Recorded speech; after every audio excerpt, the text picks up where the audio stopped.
Hi friends, ಎಲ್ರಿಗೂ ಉತ್ತಮ್ ಗಣೇಶ್ ಚಾನಲ್ಗೆ ಸ್ವಾಗತ. ಫ್ರೆಂಡ್ಸ್, ಯಾರು ಚಾನಲ್ನ ಸಬ್ಸ್ಕ್ರೈಬ್ ಮಾಡ್ಕೊಳ್ತೀನಿ ಅಂತಂದರೆ ಪ್ಲೀಸ್ ಸಬ್ಸ್ಕ್ರೈಬ್ ಮಾಡಿ, ಹಾಗೆ ಲೈಕ್ ಶೇರ್ ಮಾಡೋದನ್ನು ಮರಿಬೇಡಿ. ಫ್ರೆಂಡ್ಸ್, ಇವತ್ತು ಅಡುಗೆ ರೆಸಿಪಿನ ತೋರಿಸ್ತಾ ಇದ್ದೀನಿ ನೋಡಿ. ಅದಕ್ಕೆ 1 ಕಪ್ ಗೋಧಿ ಹಿಟ್ಟನ್ನ ತೊಗೊಂಡಿದ್ದೀನಿ. ಆ ಕಪ್ ಆಮೇಲೆ ತೋರಿಸ್ತೀನಿ ನಿಮಗೆ ಯಾವ ಕಪ್ ಅಂತ. ಇದು ಉಪ್ಪು, ನೈಸ್ ಸಾಲ್ಟು.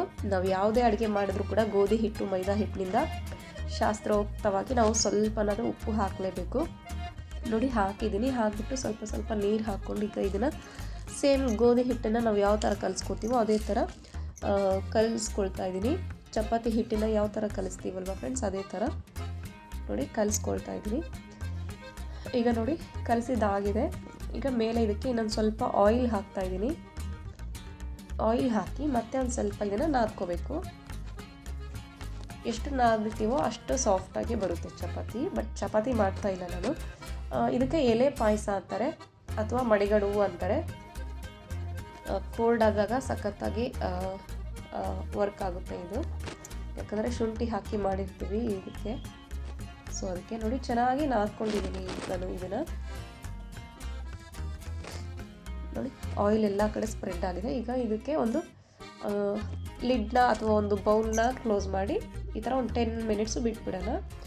ಈಗ ನೋಡಿ ಒಂದು ಪಾತ್ರೆಗೆ ನಾನು 1 ಲೀಟರ್ನ ಆಗೋಷ್ಟು ನೀರು ಹಾಕಿ ಕಾಯಕ್ಕಿಟ್ಟಿದ್ದೀನಿ. ಈಗ ನೋಡಿ ಇದೇ ಕಪ್ಪಲ್ಲೇ ನಾನು ಗೋಧಿ ಹಿಟ್ಟು ತೊಗೊಂಡಿದ್ದು.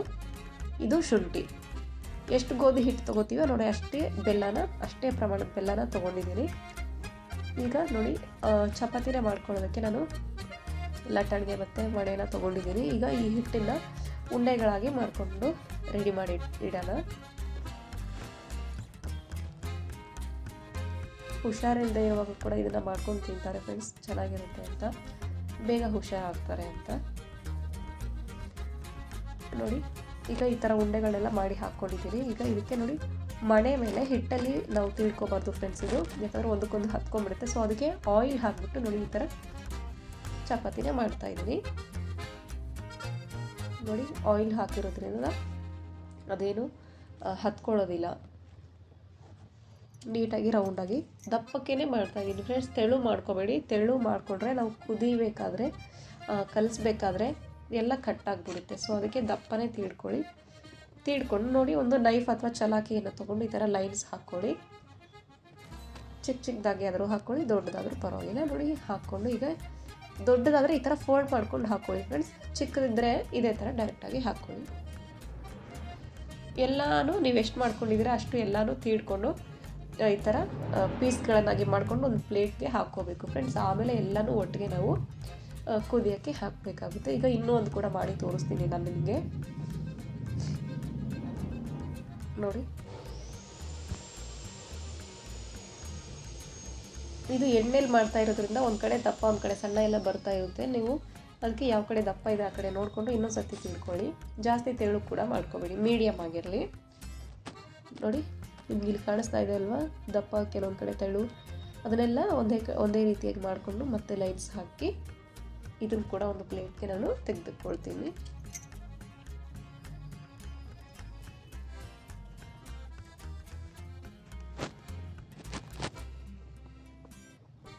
ನೋಡಿ ಎಲ್ಲನೂ ಇದೇ ಥರ ತಗೊಂಡಿದ್ದೀನಿ. ಈಗ ನೋಡಿ ನೀರು ಕುದೀತಾ ಇದೆ ಫ್ರೆಂಡ್ಸ್. ನೀರು ಕುದಿಯೋ ಟೈಮಲ್ಲಿ ಈಗ ಶುಂಠಿನ ಹಾಕಬೇಕು ನಾವು. ಇದೇ ಟೈಮಲ್ಲಿ ಕರೆಕ್ಟಾಗಿ ಹಾಕಿದ್ರೆ ಶುಂಠಿ ನೀರಾಗಿ ಅದು ಆ ಅಂಶ ಎಲ್ಲ ನೀರೊಳಗಡೆ ಚೆನ್ನಾಗಿ ಬಿಟ್ಕೊಳ್ಳುತ್ತೆ ನೋಡಿ. ಈಗ ನಾವೇನು ರೆಡಿ ಮಾಡಿ ಇಟ್ಕೊಂಡಿದ್ದೀವಲ್ವ ಈ ಚಪಾತಿ ಎಲೆಗಳನ್ನೆಲ್ಲ ಈ ಥರ ಹಾಕಬೇಕು. ಕುದಿಯೋವಾಗಲೇ ಹಾಕಬೇಕು ಫ್ರೆಂಡ್ಸ್, ಯಾಕಂದರೆ ಮೊದಲೇ ಹಾಕಿಬಿಟ್ರೆ ಒಂದಕ್ಕೊಂದು ಹತ್ಕೊಂಡ್ಬಿಡುತ್ತೆ. ಸೊ ಅದಕ್ಕೆ ಚೆನ್ನಾಗಿ ಕುದಿಬೇಕಾದ್ರೆ ಹಾಕಿದ್ರೆ ಒಂದಕ್ಕೊಂದು ಏನೂ ಹತ್ಕೊಳ್ಳಲ್ಲ. ಎಣ್ಣೆ ಬೇರೆ ಇರುತ್ತಲ್ವ ಅದಕ್ಕೆ, ಎಣ್ಣೆ ಅಂಶ. ಸೊ ಒಂದಕ್ಕೊಂದು ಹತ್ಕೊಳ್ಳಲ್ಲ.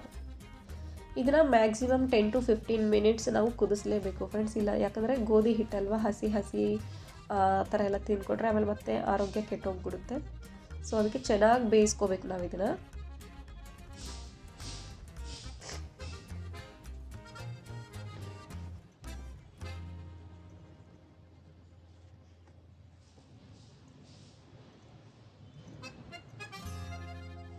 ಸೊ ನೋಡಿ ಎಲ್ಲನೂ ಹಾಕ್ಕೊಳ್ತಾ ಇದ್ದೀನಿ ನಾನು. ಆಮೇಲೆ ನಾವು ಸ್ವಲ್ಪ ಮಾಡಿಕೊಂಡು ಸ್ವಲ್ಪ ಹಾಕೋದು ಆ ಥರ ಎಲ್ಲ ಮಾಡಿದ್ರೆ ಒಂದು ಬೇಗ ಬೇಯುತ್ತೆ, ಇನ್ನೊಂದು ಲೇಟಾಗಿ ಬೇಯುತ್ತೆ. ಮೊದಲೇ ಹಾಕಿರೋದು ಬೇಗ ಬೆಂದ್ಬಿಡುತ್ತೆ, ಆಮೇಲೆ ಹಾಕಿರೋದು ಲೇಟಾಗಿ ಬೇಯುತ್ತೆ. ಸೊ ಅದಕ್ಕೆ ಎಲ್ಲನೂ ನಾವು ತೀಡಿ ಈ ಥರ ರೆಡಿ ಮಾಡಿ ಇಟ್ಕೊಂಡು ಆಮೇಲೆ ಹಾಕಿದ್ರೆ ಎಲ್ಲನೂ ಒಟ್ಟಿಗೆ ಬೇಯುತ್ತೆ. ಸೊ ನೋಡಿ ಈಗ ಇದು ಕುದೀತಾ ಇದೆ. ಚೆನ್ನಾಗಿ ಕುದಿಬೇಕು ಅಂತ ಹೇಳಿದ್ದೀನಲ್ವಾ ಫ್ರೆಂಡ್ಸ್, ಚೆನ್ನಾಗಿ ಕುದಿಬೇಕು. ಇದು ಸ್ವಲ್ಪ ನೆಗಡಿ ಆಗಿರೋರು ಇದನ್ನು ನೋಡಿ ಈ ಥರ ನೀರಿನ ಅಂಶ, ಬರೀ ನೀರನ್ನು ಹಾಕ್ಕೊಂಡು ಕುಡಿಬೇಕು ಬಿಸಿ ಬಿಸಿಯಾಗಿ. ಶುಂಠಿ ಅಂಶ ಎಲ್ಲ ಇರುತ್ತಲ್ವ ಅದರಲ್ಲಿ. ಸೊ ಚೆನ್ನಾಗಿ ವರ್ಕ್ ಆಗುತ್ತೆ, ನೆಗಡಿ ಎಲ್ಲ ಬೇಗ ಕಡಿಮೆ ಆಗುತ್ತೆ.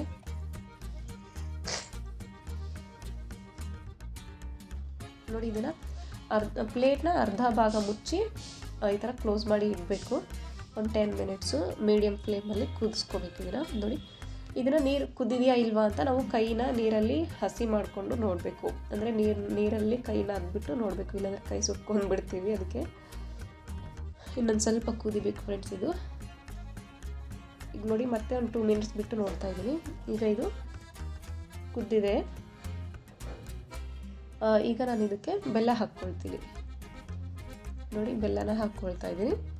ಇದೇ ಕಪ್ಪಿಂದ ನಾನು 3/4 ಭಾಗದಷ್ಟು ಗೋಧಿ ಹಿಟ್ಟನ್ನ ತೊಗೊಂಡಿದ್ದೆ. ಸೊ 3/4 ಭಾಗದಷ್ಟು ಬೆಲ್ಲ ಕೂಡ ತೊಗೊಂಡಿದ್ದೀನಿ. ನೀವು ಯಾವ ಕಪ್ಪಲ್ಲಿ ತೊಗೋತಿರೋ ಗೋಧಿ ಹಿಟ್ಟನ್ನ ಅದೇ ಕಪ್ಪಲ್ಲಿ ಬೆಲ್ಲ ತೊಗೊಳ್ಳಿ, ಹಾಕ್ಕೊಳ್ಳಿ. ಬೆಲ್ಲ ಹಾಕಿದ್ಮೇಲೂ ಕೂಡ ನಾವು ಒಂದು 5ರಿಂದ 7 ನಿಮಿಷ ಅಥವಾ 10 ನಿಮಿಷ ಆ ಥರ ಕುದಿಸ್ಕೋಬೇಕು. ನೀರು ಜಾಸ್ತಿನೇ ಇಟ್ಕೊಳ್ಳಿ ಫ್ರೆಂಡ್ಸ್. ನೀರು ಜಾಸ್ತಿ ಇದ್ದಷ್ಟು ಅದು ಬೇಗ ಚೆನ್ನಾಗಿ ಕುದಿಯುತ್ತೆ. ಆಮೇಲೆ ಆ ನೀರನ್ನು ಕುಡಿಯೋದ್ರಿಂದ ಕೂಡ ಚೆನ್ನಾಗಿ ಹೆಲ್ತ್ ಇದಾಗುತ್ತೆ, ಯಾಕಂದರೆ ಬೆಲ್ಲ ಹಾಕಿದ್ದೀವಿ, ಶುಂಠಿ ಹಾಕಿದ್ದೀವಲ್ವ ಅದಕ್ಕೆ. ಸೊ ಈಗ ಎಲೆ ಪಾಯಸ ರೆಡಿಯಾಗಿದೆ ನೋಡಿ, ಈ ಥರ ಇದೆ. ಈಗ ಇದನ್ನು ಬಿಸಿ ಬಿಸಿಯಾಗಿ ತಿಂದು ನೋಡೋದು ಟೇಸ್ಟ್ ಹೇಗಿದೆ ಅಂತ ನೋಡಬೇಕು. ಆಮೇಲೆ ಖಂಡಿತ ಟ್ರೈ ಮಾಡಿ ಫ್ರೆಂಡ್ಸ್, ಹೇಗಿದೆ ಅಂತ ಹೇಳಿ ಕಮೆಂಟ್ ಮಾಡಿ. ಇಷ್ಟ ಆದರೆ ಲೈಕ್ ಮಾಡೋದನ್ನು ಮರಿಬೇಡಿ, ಶೇರ್ ಮಾಡೋದನ್ನು ಕೂಡ ಮರಿಬೇಡಿ.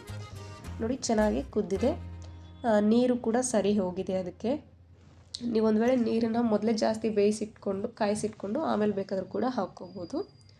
ಸೊ ಗೊತ್ತಾಯ್ತಲ್ವಾ friends? Keep on watching, bye.